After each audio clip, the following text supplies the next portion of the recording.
What's up guys? Tara, samahan niyo ako videoan yung clubhouse na to.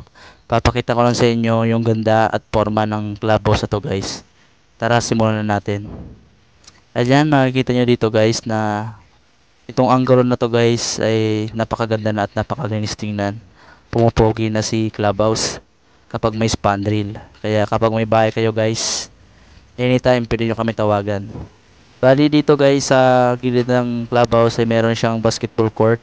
So, napaka sikat ng araw kasi umaga guys. So pupunta tayo dun sa kabilang sulok or anggulo ng clubhouse. So lakad-lakad muna tayo dito guys. Yan, napakalawak. Yan, oh.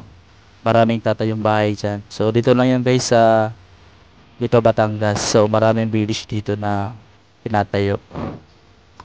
So nandito na tayo guys sa kabilang anggulo ng clubhouse na to.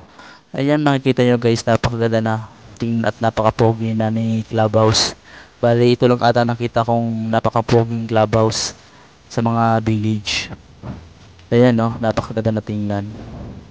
So, sikat na sikat si Haring Araw. So, vitamin C yan guys. Ayan guys, bali dito sa likod guys ay hindi pa tapos. Bali, framing pa siya guys. Wala pa siyang spandrel. So, yan yung gagawin namin guys.